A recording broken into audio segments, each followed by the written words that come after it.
Hey, everybody, this is the progress report for the first Wednesday in May, and it's the first Wednesday of any month. It means I have the great pleasure of welcoming my good friend for many, many years, Honorable Senator Lou D'Alessandro, Dean of the New Hampshire Senate. And I think we have a good show tonight ready for you, and we're going to get right into it. I did bring a prop along. Oh, man. This is my favorite picture of the old man. I bought this at an art fair in Manchester many years ago. Oh, wow. And the artist, I think, caught the old man in a most unique way. I mean, it's not a painting, it's a picture. But look at the cloud mimicking the shape of the old man right behind him.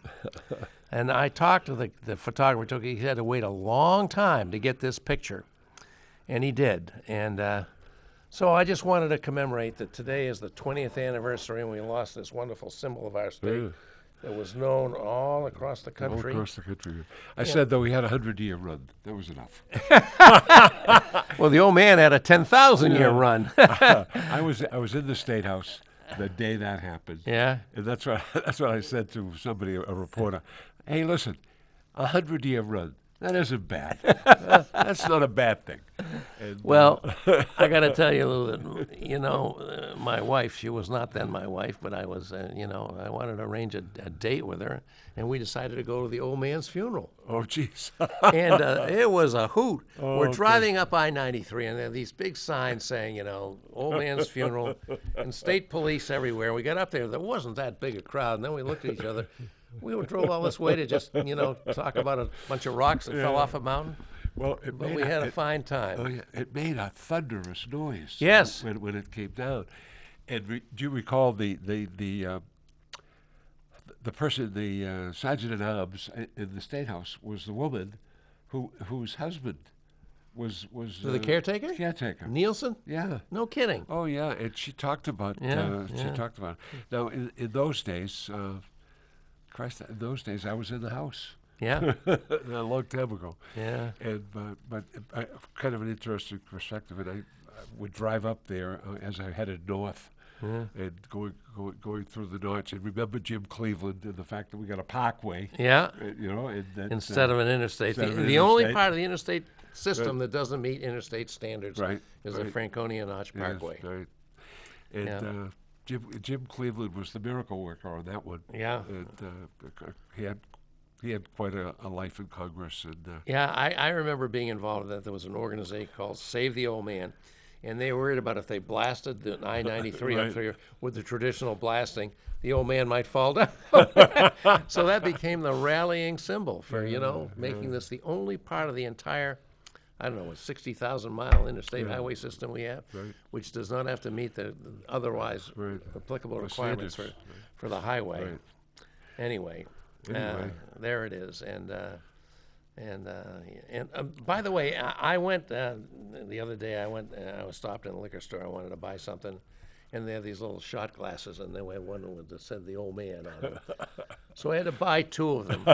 They weren't free. This is live free or die, but these were not free. They weren't free. And the lady at the counter said, "Yeah, my daughter was camping up there, and she heard it." Oh, wow. So anyway, all right. Well, we got other stuff to go on to than the loss of our old man after 10,000 years of service in the White Mountains, of which some of us saw a little bit of the end of it. Let's see. So Lou, you're back. You're on duty, and we're going to want to talk to you about I think a lot of things, including the budget. But Sure. I certainly don't want to shortchange our Maxine, guest, which we're right. glad to have back with us. Maxine Mosley is a longtime contributor in many ways to New Hampshire, primarily as a public school teacher. Is that right, Maxine? That is correct. 43 years in the public schools? 43 years, 41 in Manchester. 41 in Lord. Manchester. Wow. Well, you and Lou have a public education Background. life that's Right. wonderful, and boy, our public schools need all the advocates they can get. So They you're do. going to be They great do. on that. And you've been in a very hotly contested race for state rep when you were narrowly defeated and then won by yourself. And then you didn't. There was lawsuits and all that. And now you're the candidate to be the new alderman for Ward 6. Correct. And that election's coming up, what, next Tuesday? 6 days. Wow. Tuesday. You're May almost to 9th. the end of the Almost race. to the end of the race. Right, Yes. almost. Wow. Well, I know we've had you on before, and we're glad to have you back, but tell us, how has the race been? How do you feel? And what's left to be done? And what are you going to do when you're an alderman? Well, first of all, we've knocked a lot of doors and talked to an awful lot of people in Ward 6. That has been the best part of the campaign, is just talking with people and listening to their concerns and getting a sense of what's most important to them. What we have left is we're going to knock more doors. We're going to call people and remind them to come out and vote, because it's really important. Every election is important. We need for people to come out on Tuesday at McLaughlin Middle School and vote. What am I going to do when I become alderman? I'm going to do my job. Yeah. I'm going to represent the ward. I'm going to do constituency services. I'm going to answer phone calls. I'm going to do my research. I'm going to do what I've always done. I'm going to show up and I'm going to do the work. So you're not going to stop knocking on doors till the polls open, and then you'll be at the polls, I imagine. I will be there all day Tuesday. Yes, we're going to And knock it's gonna doors be- right I through the assume it's going weekend. to be 6 a.m. to 7 p.m. as it is. It will, and the weather's supposed to be beautiful. It's supposed to Oh, be in the really? 60s with no rain on Tuesday. Great. Well, that'll be a nice thing. It'll be a We've nice had plenty of thing. rain. That's Yeah. perfect. Yeah, That's I perfect. just want to remind everyone, though, that school is in session, so be careful when you're coming in. Just watch out for the kids and other cars, and sure. there'll be a police presence to make sure that we're all safe. So So the school will be conducting school as well as the election at the yes, same because site. it's a special election, they don't shut down the school. I see. Okay. Is there? What made you decide to want to be an alderman? That's a great question. After working in Manchester for 41 years as an educator, which I consider to be public service, and Senator, you may agree with me on that being an educator is a public service. I don't want to stop being a public service. I love Manchester. I love my ward. I don't think that Ward 6 has been well represented for many years, only in the sense of people have not completed their terms and have moved away.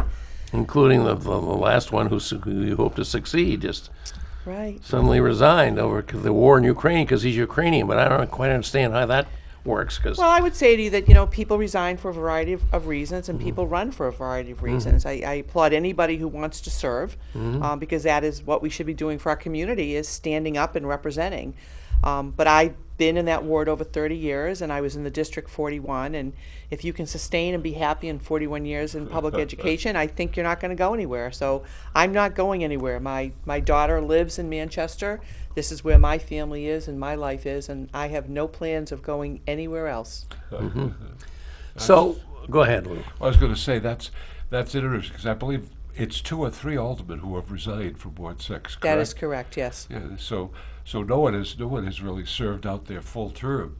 So that'll be a blessing that we know someone's going to stay, which is key. And Manchester has so much to offer. Truly, there was a survey. It was either in the New York Times or excuse me, it was in the Wall Street Journal. And Manchester's the 20th best place in the country to live. Yeah.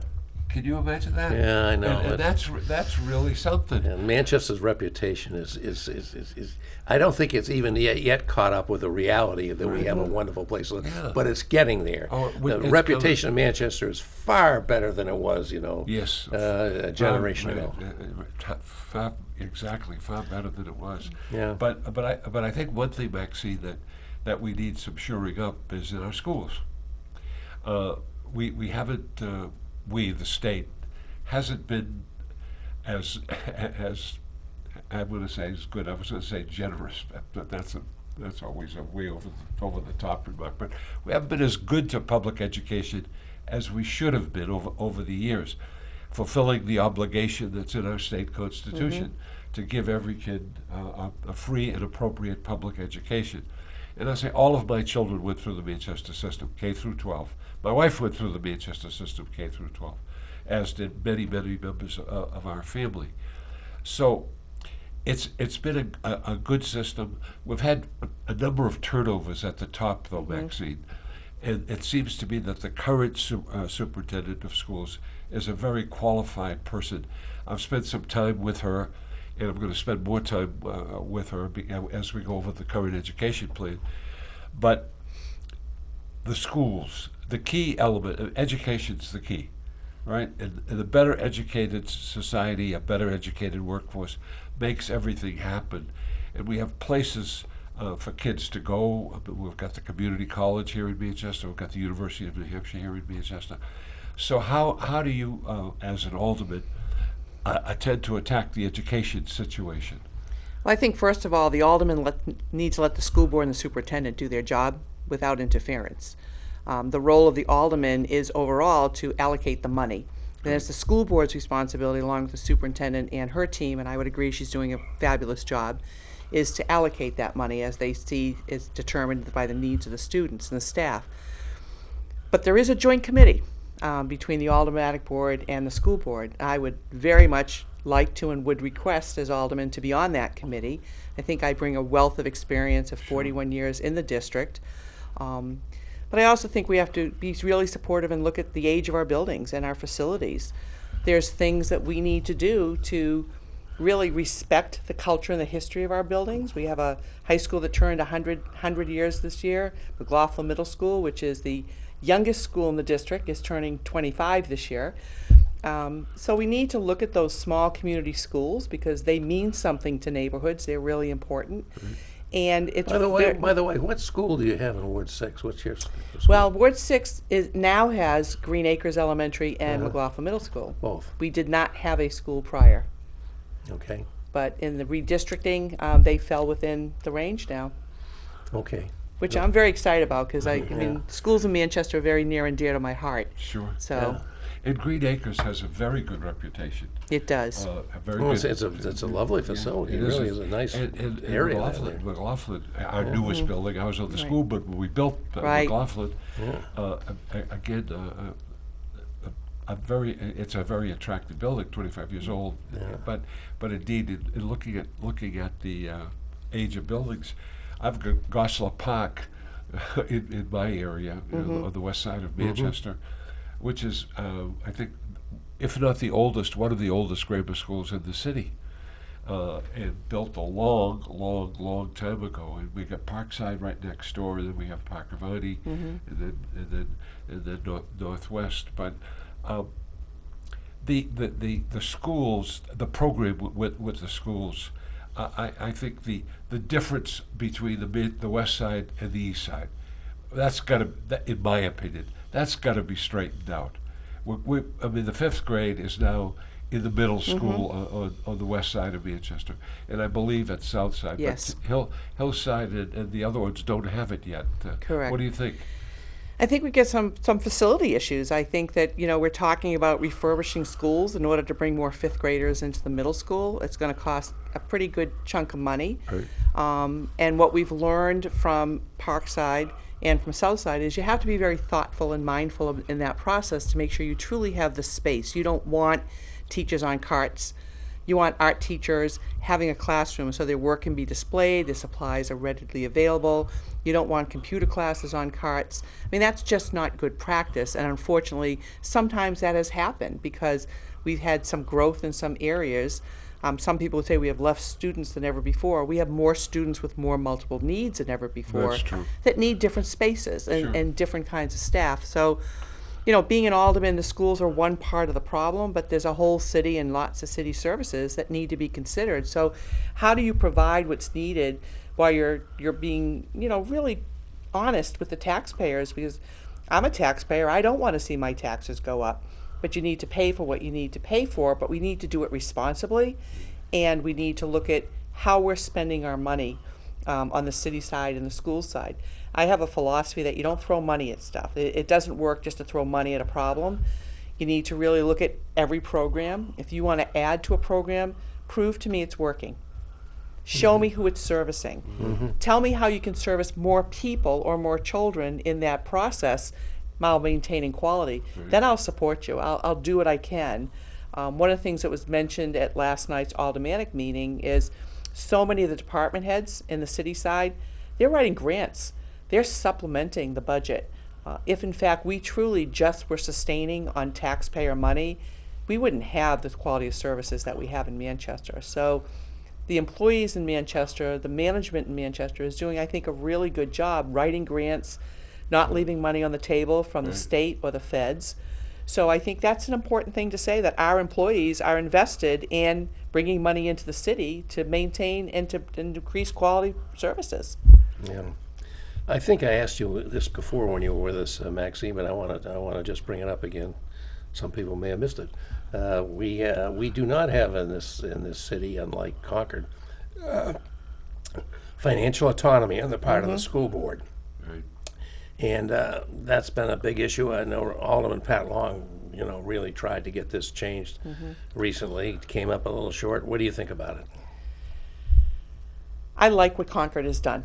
Let's be honest, they built 2 brand new elementary schools that are high quality, that are energy efficient all the way around, using green materials. I don't hear people in Concord complaining about their taxes as much as I hear people in other places complaining about their taxes. I think we need to really study this. I think we need to put together a stakeholder group and truly look at this issue. It's unfortunate because there's people who still treat the school district like it's a city department, and it's not. It certainly is not. No, it stands separately, but they have to go through allocation through the city. I'm not sure that's the best way for us to utilize money, but I think we need to kind of sit down and talk about this with different stakeholders at the table, not just the school side, not just the city side. I think we need a lot of different kinds of people at the table to look at this issue. That makes me think about the tax cap. You always get asked about that. I know you were, and you asked some questions. I read your answers to the union leader. But you might want to just talk about your philosophy on the tax cap, whether that's serving us well or it isn't, and whether you'd be prepared if the necessity arose to invoke the override provisions on the tax cap. I think there's a couple of different features to this conversation. One is we have a tax cap. That is how we operate. As an alderman, that's your obligation to operate under the standards we have of the city charter. The city charter does allow us to override it. So upholding the With a tax cap, supermajority. yeah, but upholding the tax cap doesn't mean not considering that when and if we need to. Yeah. I don't think we always need to, but I also think that we need to understand, and taxpayers need to be informed that this is part of our city charter. Yeah. I don't have a personal opinion at this moment about whether this is working or not. Yeah. I had a professional opinion when I was a teacher because we were always struggling to get, contracts passed. Yeah. But in the scheme of the real world, we've had this since 2009. This is a question for the citizens. This is a question for the voters. Yeah. As an alderperson, as an alderman, I would be very positive about putting this back on the ballot at some point when it's most appropriate, so that the citizens can really look at all of the data and have conversations from every side of the issue. Because I think it's the citizens, the taxpayers' decision to make, not the persons on the aldermanic board. The only decision we make as far as that question is, do we put it back on the ballot? Or we can do a petition drive. It's what the citizens want to do. But as far as upholding it, absolutely. Do you think our public schools are in Manchester are now sufficiently funded, or do you think most of the problems are from underfunding, or are there other explanations? We have decades of underfunding. There's no way that you can catch up to that. And the fact that we have the buildings in the condition that they are in some cases, even though the school district has really strived to make energy efficient moves, they've really strived to do things like reducing class size. There's historic issues that have not been taken care of because of a lack of funding. Part of that is because the schools don't get the highest percentage traditionally off of the budget, though this year I think the mayor has done a really good job with her budget, bringing in $191 million and change to the school district, which is what was requested. It doesn't solve the problem of, is that keeping us at status quo, and how do we move forward? I mean, how do we really build on equity, not just in the school department, but in all the city departments? I mean, how do we encourage diversity within our hiring pool? How do we have programs? How are we working with our colleges and universities to develop programs that address the workforce issues that we're having in city government and public education? Those are really serious concerns moving forward. Certainly is. Do you think, we all know, I think, that not just Manchester, but other well, New Hampshire generally, and certainly our cities, we're seeing declining enrollments in our public schools. I think at one time we had, what, over 15,000 in Manchester. Manchester schools. We're down 13,000 something, Right. I think. There's still a lot of people that need a good education, and I believe by and large they're mostly getting it, despite many obstacles. But this raises real questions about can we achieve savings as a result of having to serve fewer people in our student population? We may be serving fewer bodies, but we're serving more needs and more multiple needs. We have students that have far more medical conditions and educational disability areas than ever before, and very layered and very complicated, that demand different kind of spaces to work within, different kind of staff and professional supports to work within. We have over 15,000 students in Manchester. They're just not all in the Manchester public schools. Yes, good point. Right. And we have some issues with that. You can agree or disagree, but part of the reason that people have left is some of it's by fear. Some of it's because we've had an increase of bullying across the nation, not just in the Manchester public schools. Social media has certainly opened up a horrible scenario of people to be really mean to each other without having to look you in the eye. Yes. Good You know, point. so I think that there's some complexity between the voucher system, between fear mongering, between people feeling their kids aren't safe. And I also think part of it is that there's some underlying fear. We've had so many school shootings in this country and Yes. so many public catastrophes.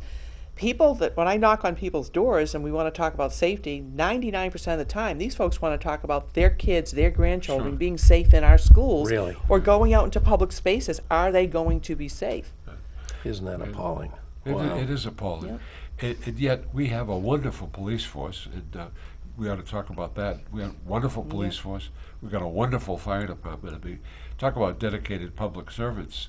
I think the chief is just outstanding and does a terrific job. Yeah, We he's got a great human being. He's Yeah. a great human being, and we got to fill the complement of troops. We've got slots. I mean, at the state level, we have many slots that haven't been filled. We're down 70 state troopers, which is unbelievable. But in Manchester, chief has done a better job. But we got to fill the complement of troops, and we've got to be visible. I think visibility is very important. I live on the west side of Manchester. I've said to the chief on occasions, gee, you know, the west side doesn't get the kind of coverage that the east side does. And you know, that's just one person's opinion. Well, but- Senator, I will say to you, Ward 6 probably doesn't see police hardly at all. We don't have some of the issues that some other wards or some other places in the city have. We have issues, though. Sure. And people in Ward 6 would like to see a higher police presence. The difficulty is we have a workforce shortage. Yeah, well, there's no question. We no have question slots about that are not filled. And Yeah. then, you know, I think we need to be really honest about, if you look at other municipalities in the New England area, per capita, the number of police officers we have is so much lower than places of the same size in the same situation. So it's not just filling the slots that we have, Right. but looking to the future. Like, the opioid crisis is not going away. Right, not Homelessness, issues of homelessness Are here. are challenging, but there are always going to be people that are homeless, and that's unfortunate, but that is a truth. Sure. So, Well, Manchester is an urban center. The old Manchester is gone. The Manchester Absolutely. that I moved into many years ago when I was teaching at Bishop Bradley High School, which doesn't exist anymore either. It's a different world. It is a different world. We've got to adjust to that different world. And I think one of the things that we have to do is appreciate the fact that it's not the old Manchester. We're moving ahead. And a lot of very positive things are associated with that, but sometimes those old memories, they linger on. You know, well, I it's think hard to break Senator, away. too, that we need to respect that we still have many neighborhoods that are still multi-generational. We have a rich history in Manchester Yes. of people coming and staying, Right. of people working yeah. and Oh, staying. yeah. But we're also having this change. Great. And you're right. If we don't look forward and anticipate the change, then we're really not benefiting the city and its growth. Exactly. So, Well, adapting to change is very important, and that's something that we have to do. And you know, we went from manufacturing from the mills, then we went to the shoe industry, and that took its place. Then we went to some kind of light manufacturing. Now we're manufacturing human now tissues. we're manufacturing human tissue down to the middle. Very exciting stuff. It is. It's very exciting. When I visit Dean Kamen and we talk about that, I brought my grandson in to see Dean Kamen Right. because he's a very special child, my grandson, and he has a very, very, very rare mosaic trisomy 22. So he could be the beneficiary of some of the work that Dean Kamen Right. is doing. And anyway, that's part of the new Manchester, and the new Manchester has to adapt to that. And by adapting, I mean we've got to do a better job educating Right. our kids. Those that can go on to post-secondary should do it. Those that want to join the workforce, they should do it. But it's a new world here. You know, it isn't the Warmbeck dumping dye into the river. And I remember walking across the Granite Street Bridge and seeing it yellow, green, and red from the dye that was floating down the And we down the used to river. dump all the snow that Oh, the, we used to Yes, dump we all the did. took snow all the off We right did. down right, right down in the river right off the on bridge. that bridge. I remember the days of the dump trucks going down. there, so yeah. And so we've made we've made tremendous progress, and Yeah. we've got to keep it up. Yeah, but Maxine, you said something that was really interesting, and I want to ask you to expand on. You said, yeah, we may have a smaller school population in our public schools, but you correctly point out doesn't mean that we don't have those children. They're Right. going to, charter schools or private schools, religious schools. But you said we have children with more needs than ever. Why is that, and how are we addressing it, and do we have the resources to deal with this issue? Well, I think if you just look at young people on the autism spectrum, in the last 10 years, those numbers nationally have grown, in fact, worldwide, those numbers have grown a lot, and people attribute it to a lot of things. I'm not sure we have a defined reason why. Maybe it's that we're having better diagnostic tools. But there are folks that have physical disabilities and medical disabilities that need specialized nursing care. Or they may need OT, PT, speech and language, specialized paraprofessionals, specialized teachers. We don't have people coming into the field. So we need to really start doing a better job of really talking about education as a very, very positive career path. I truly cannot imagine having done anything else in my life to be a professional public school educator. It's one tough job. Yep. I woke up every day and sincerely loved it. I didn't retire because I loved the job. I retired because it was time to create a space for somebody younger to come in and use their innovation and their imagination and their knowledge and to kind of turn that over. But I just see so much of public service being underrated. Manchester has not always in the past done a great job saying great things about their public servants. So I think we need to have a collective. I mean, we need to truly work on this to make people excited about Manchester. It's, you hear the people who are negative about Manchester. It's dangerous, it's this, it's that. This is a wonderful place. You can go to the theater, you can go to the arts. We have the best little museum in town, right? The Courier. The Courier, sure. There's Right, wonderful it's fine. restaurants. There's great retail. I mean, anything that you want or need, you can find in the city of Manchester. And as we all know, if you want to go to the ocean, that's just a short trip. If you want to go to the mountains, it's a short trip. You want to go to the Manhattan, you want to go to Boston, it's a short trip. We're kind of the center point for We just gotta- a lot of the different things. potential is, we're getting there, but We're it's getting there. tremendous. But Great potential. change is difficult, and it's very tough sometimes for people to see the vision moving forward because they're stuck in the issue of today rather than where do we want to be in 10 years or 15 years or 20 years. And we need to progress. Yeah. So we've talked a lot about education, in which you have a life of experience and a wealth of insight. What are the other issues that you want to address as an alderman? I think supporting law enforcement and fire and our folks that work in city government, they hold this city together. But by that faction too, that we just can't keep refilling potholes. We have to have a different system, and streets need to be redone. I see streets that are so patched, and I think they're doing a great job keeping up with it, but is that the best use of our resources, or do we need to be doing something differently with our roads? We need to look at the safety of crossing streets in Manchester. We need to look at those high traffic areas and make sure that, and I know that they're out right now because down in my neighborhood, they just repainted the crosswalk, which was great because we were having trouble seeing it. So are we repainting the crosswalks? Are there places we need to look at new crosswalks or new lights? We need to be responsive to those basic safety needs. People need to know that when their children are playing in their yard, or you're going out for a walk or taking your dog for a walk, that you're going to be safe. That cars aren't going to be speeding through your neighborhood and speeding through stop signs. And that's a major issue here. It is. It's an issue that we need to address. We can't address it with the complement of police officers that we have. We just can't do it. So how do we work as a community to be better at reporting what we see in a way that law enforcement can respond to it in an efficient manner? Our fire department's understaffed. They have openings. There's very few people going into the pipelines in those two areas. We are so fortunate, I agree, to have the level of law enforcement and the level of fire support and safety that we have in Manchester. We're fortunate. But, and I've said to somebody, you have an accident, everybody in traffic and some of those other investigators are tied up with that. If it's a fatality, it takes even longer. We just don't have the complement to cover everything. So is that an issue of increasing the pay scales for these folks, or is there are there I other think solutions? I think people aren't going into the positions. I mean, we're seeing that nationally.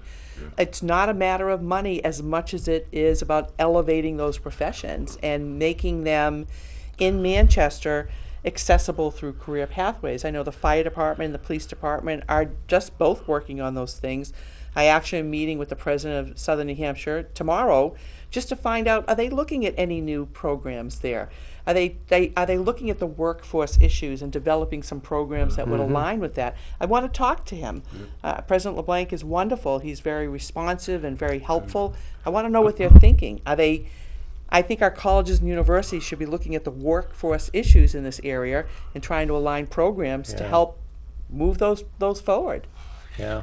Well, located within the city's bounds, confines, we have St. Anselm College, we have Southern New Hampshire University, we have Manchester Community College, and we have the University of New Hampshire, the Manchester campus. Now, the Manchester campus does a lot of advanced graduate work, and they're doing a lot in really very highly skilled and very high technology areas. But the nursing program at St. A's, where do we need nurses more than Manchester? CMC and We need nurses Elliott. everywhere. And in our schools. Everywhere. But the graduates from St. A's, can't they be talked to stay here in town? It's a wonderful nursing school. I came out of a surgery. I was in an emergency operation in Connecticut. Who was taking care of me? I was in the intensive care unit.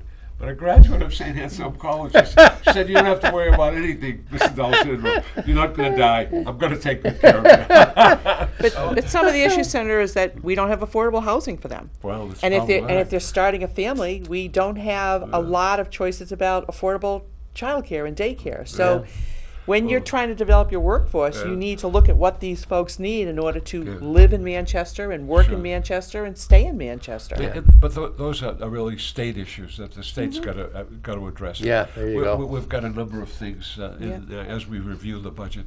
Housing, we're dedicating $5 billion a year out of a tax, out of the real estate transfer tax, $5 billion a year for housing. Now that $5 billion isn't a lot, but $5 billion to start with. Then there are some big housing programs within the budget itself. But daycare, we had the public hearing on the budget last night in Concord, and daycare.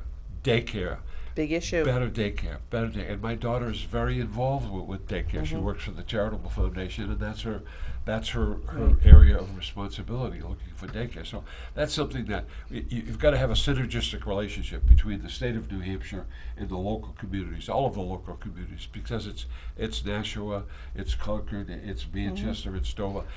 All of these needs can't be addressed. We're working on that, and we have a couple of senators who are extremely interested in that. Cindy Rosenthal from Nashua, who's really the person who's the expert in Health and Human Services on the Finance Committee is working on that. But the state's got to play a big role. And, you know, we closed the nursing school at New Hampshire Hospital, Bob. It was stupid. I mean, you talk about an ignorant thing to do. And it was the only place in the state where we trained psychiatric nurses. Really? And we closed it. Now, we closed it years ago when we really dismantled New Hampshire Hospital, which really wasn't a bad idea. Well, even before that, we closed the Moore General Hospital where my father was the but the chief of nurses- surgery, and they had a nursing program. I don't, And it's we gone. closed it at CMC, we closed it at Yeah. Elliott, and we reconstituted at St. Joe's. We created an associate degree program. So that's an area that the state and the city have to be involved in it. I think the aldermen know that. But I think the pressing problem for the city at this time is the opioid deaths. Yeah. And both in Nashua and in Manchester, they have been on the upswing. And that's something that, fire and police, Yeah. if we don't have enough of capacity there to deal with it, I think they're doing an admirable job. I think that they are compassionate and they're responsive. It's just a serious issue. People are losing family members. Sure. It's a horrible, horrible addiction. It's a horrible addiction. Yeah. Well, we shut down safe stations and we created the doorway program. Yeah. Now the question is the doorway program working? Is it? Well, some say it is, and some say it isn't.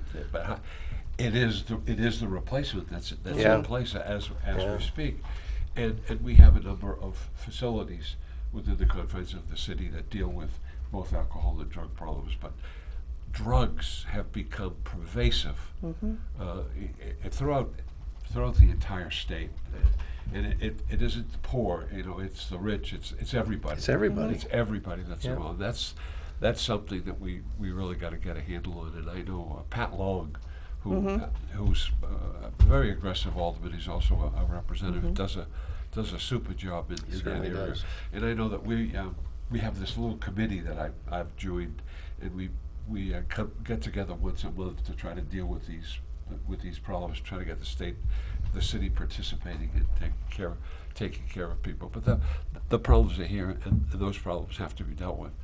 Now, our schools, problematic in this concept, most of them free and reduced price lunches at a very, very high level. I mean, we've got some schools where it's 100%. 100% free and reduced price lunch. And that's been an area that I've been involved in because many, many years ago, I sponsored the School Feeding and Nutrition Act, which created the lunch program for schools. And in this budget, we got a cap on it. Kenny Weiler put a cap on the amount of money. He says, we can keep the programs going as long as there's money.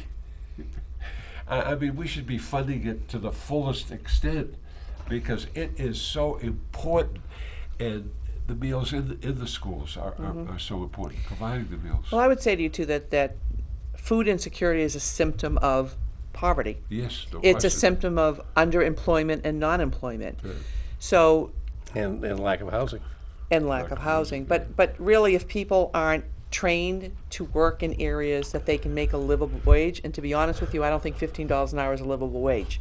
Well, Certainly not in Manchester. We're living by the federal $7.25 Right. thing, which is nonsense. And Yeah. how many times have we tried to increase the I minimum know, wage? and that goes back to 1993. So in Manchester, I mean, I think the city side and the school side have made that determination. Right. However, we need to be having much more rich training programs. I look at the city of Concord and their adult education program is huge. I mean, I open up that magazine and there's like so much for people to do. Is that something that Manchester needs to take a look at as a community? What can we offer 18-year-old and older folks that are underemployed Right. or need employment skills? How can we do that differently? How can we supplement people that are in the unemployment area to get them trained in biotechnology and computers and public service and areas that's going to sustain, and hospitality, because Right. that's a critical area that we're sure having. is. Restaurants are closing early hours. They don't have enough staff. I mean, we had the restaurant people before Ways and Means this morning. We had a meeting with them, and that was the basic statement. Can't get people, and they're paying $20 an hour. Right. You can't. And I get people. kind of counter this thing about people don't want to work. I think people do want to work, but I caution people, and I've said this before. We had 2 years of about 1 million people in this country died, Right. and probably at least another 1.5 million people have long-term significant medical impact from COVID that will never work again or not work at the level that they did.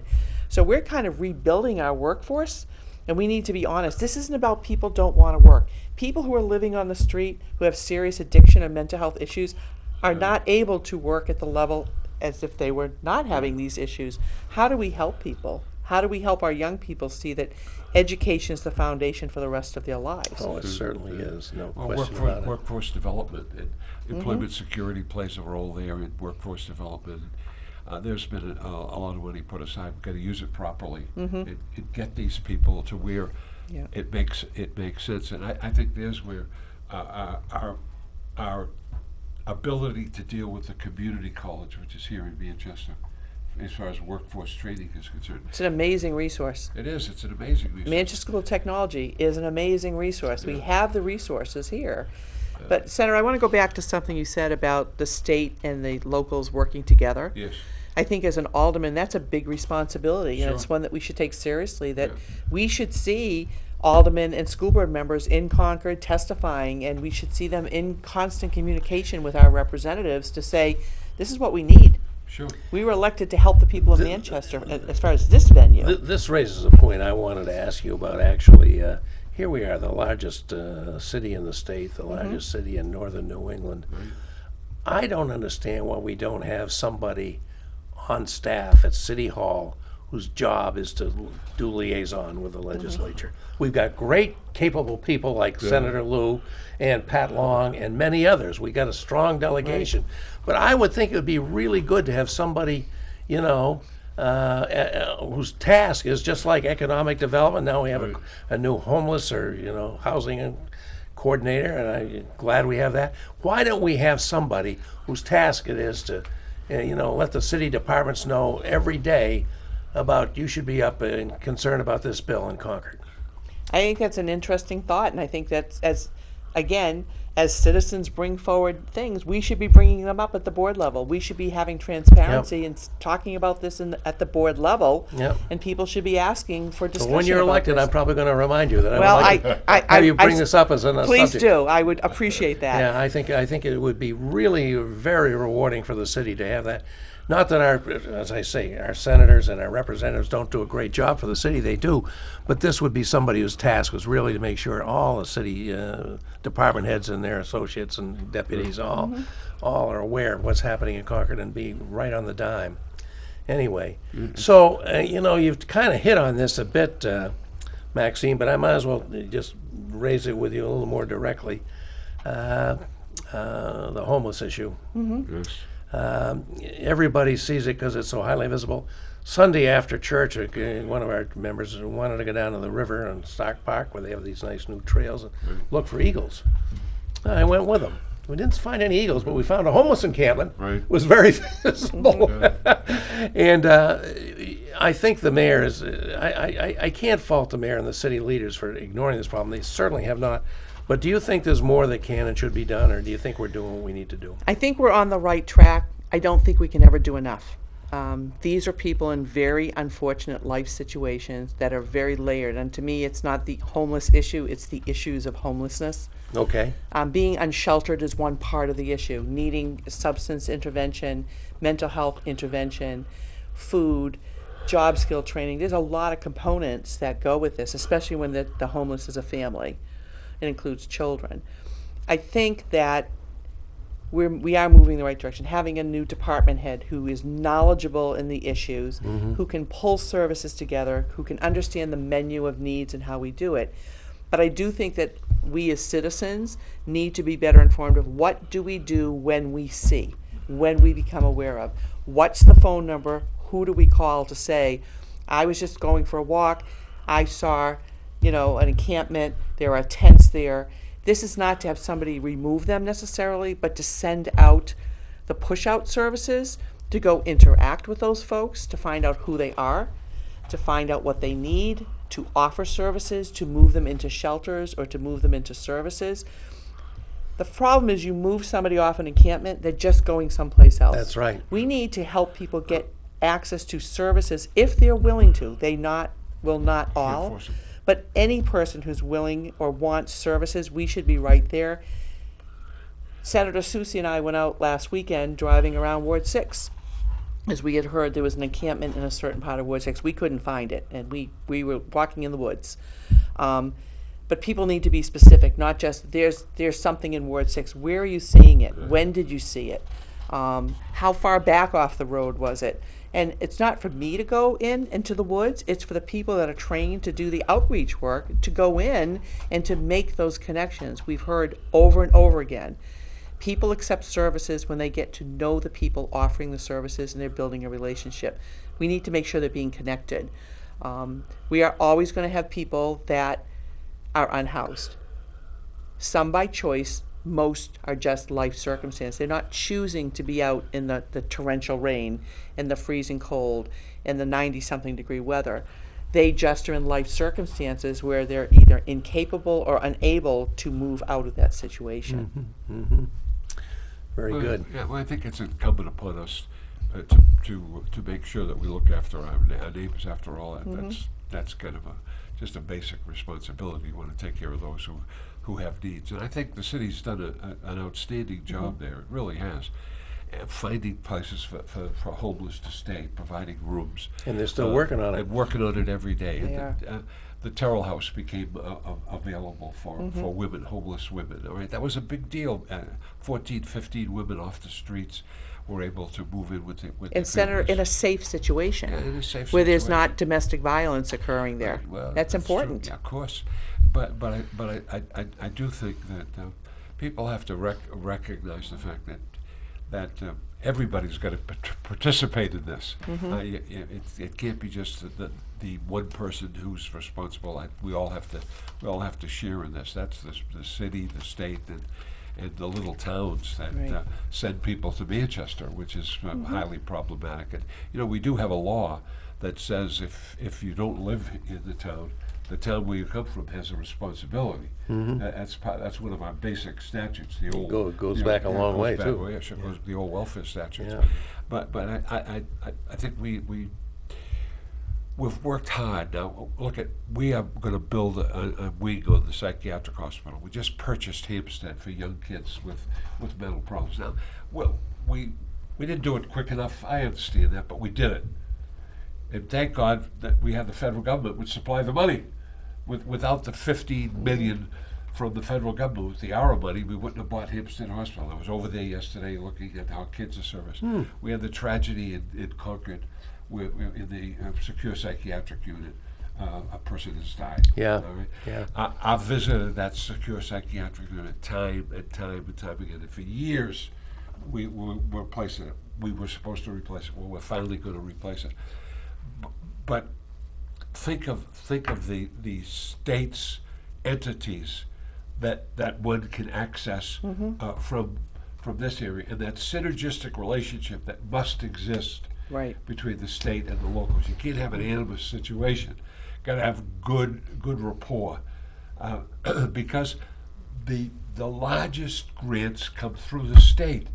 All of the ARA money, with the exception of the $88 million that went to Hillsborough County and the little portion that came to the cities and towns, all came through the state. Hundreds of millions of dollars. The COVID money came through the state. It's the distribution of that money where needs have to be recognized that's so important. That's where that close relationship between the political entities has to exist. And I agree with you totally, Bob. There was a time once when a person from Manchester was in Concord. One administration had that going, but the Chamber of Commerce, which is the big deal that should be working with the alderman, working with the mayor, they're the spokesman for Manchester. I mean, all the businesses belong, and that's the situation. That, connected with the Business and Industry Association, can provide the juice to help move things along in the city. And I'll tell you, I must say this, in some instances, the state has made some very significant moves to help the city of Manchester. I mean, we granted Dean Kamen an exceptional deal. Now, I was co-sponsor of the legislation, and I visited with him, as I said, on occasions to get responses to what's going on there. But that could be great for Manchester. And things like that have to keep going. We need more and more of that, and we need good people holding the public service and so forth and so on. So come election day, they're going to get out and support you, Maxine. That's key. That certainly is my goal, Senator. Certainly my goal is to be seated at the Aldermanic Board to represent Ward 6. Well, if you get to be the representative for Ward 6, the city will be well served. I have no doubt about that. And I'm Maxine. sure you'll have me on speed dial to let me know what you think and what you need, Bob. We certainly will try and do that. Right. Well, we're running out of time here. It's amazing how fast this hour goes by. And by the folks, let's just remind you, you can call into the show. I haven't mentioned that, but what the hell's the number? We always have it. Oh, I think it's on the screen. I hope it is. 640-3091. And I also want to remind you that probably by Friday afternoon, this show will be up on YouTube. And then you can watch it worldwide and at your leisure. And also, it's now a podcast that you can reach on Spotify, whatever the that's hell that terrific. is. Yeah. So we have a worldwide reach Worldwide, thanks to worldwide distribution. Mike's wonderful daughter, Megan, who's our social media manager. And she's really done a great job at upgrading our efforts here. But I want to just go on at least a couple of other thoughts, get your thoughts on. Community power. We now have many communities in New Hampshire, and the spark plug behind this is your former colleague, Clifton Below, former yes, chairman of Clifton. the Public Utility Commission, former senator, formerly arrestee at Seabrook. Right, Protest. That's going back a long he's got way. quite always going back a long ways. He's proud of that record too, I'm sure. But in any event, he has been the real person to put together this idea that where the legislature, in my opinion, is punting on advancing good energy policy. I'm really very unhappy with the Republicans, including Governor Sununu on this. They just have not set good goals for us that we should attain on combating climate change and getting more energy efficiency. But we have passed the legislation to permit municipalities to go ahead with a community power project, and it's I think the testing period is over. It's time to move forward, and I'll hope you will. I don't know what committee you're going to be on, but I hope you'll have a voice and advocate that we begin to move at long last into getting into community power, because community power can work for the city. I just saw a story that the communities that have moved to this, they're seeing something like a 23% overall reduction in their energy costs. That's good reason to do it right there. But in addition, you can get to pick your sources from less polluting, more renewable, and energy, and particularly energy efficiency. So this can work for the benefit of the city with its own. I think Manchester like 70 electric meters accounts it has to pay. It work there and work for the citizens, and they can opt to be part of this. So I don't know whether you're into that, but I hope if you get to be elected, you will be. I certainly think it's something I need to be, and I want to learn more about our solar farm Yeah. off of Dunbarton. What are we generating? How are we using it? Can we expand it? I Yep. think that I would say the majority of people in this city do not know that we have it. No, it's kind of hard to see. It is It's very kinda hard to see. Even though it's on what I used to call Mount Manchester, that kept growing and growing as the trash get in there. But it's a capped. It's no longer going to be used for that. Is not used for that, and it's not going to be garden apartments. So what better can you do than have solar panels up there following the sun around? Well, Bob, you have my phone number. And I feel assured we'll continue to keep talking. I will keep working on this. It's something I'd really like to see happen, and I think that's important. And I'm very much interested, and I suspect you will be too, in continuing to make the city more attractive to people in many ways. And one way I'm always very enthusiastic at it, more walkable and bikeable. Yeah. I think we've done some good things, but there's really a lot left that could be done on that front too. So I hope you're interested in that. So tell me, we have our mayor's now declared that she's going to be seeking higher office. Lou D'Alessandro's on her exploratory committee. I think she'll be. I think she's been a great mayor. I think she'd be a great governor. And we have some very interesting people that have declared for mayor. I'm doubting very much you're going to tell me if you've picked a candidate to choose there. I'd be very surprised if you have, but if you want to let us know, okay.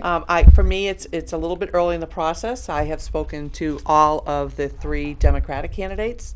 I know them all well. I think they're all marvelous alderpersons. We will see how this flushes out in the primary. We will. And your primary date is next Tuesday, right? It is not a primary. I'm sorry, The not a election is Tuesday. Election is Tuesday. May 9th, McLaughlin Middle School, 6 a.m. to 7 p.m. I encourage people to come out and vote. Special elections are difficult, as you both know. Yeah, turnout is difficult. One race on the ballot, but every single race is important, and I truly believe that we have an obligation as citizens to vote. That's how we use our voice. And I So- believe you've run a strenuous campaign. You haven't failed to knock on doors or call people, and Nope. I hope I hope this is all going to work out for you, because I think we'd Thank be you. very, very well served if you became a part of the governing board of the city of Manchester. So there you go. There you go. And alderman's a very important position. You know, we had the dean of the alderman in Manchester for a number of years with Billy Cashin. Billy Cashin. On the west side of Manchester, Ward 10. Bill Cashin was He's still the only one with his picture. only in the one with the aldermanic- pictures in the aldermanic aldermanic chamber. Right. Really, it's pretty cool. Yeah. And Bill served forever, and one of his family members is our fire chief. Yes. Brian, who's a terrific young man and doing a great. Was he a nephew or something, or a son? Nephew. Oh, really? Yeah. Okay. And my wife plays cards with one of the Cashin ladies, so it's really kind of a family. It's a family. I didn't realize when I was coming to Manchester that I was going to join the family.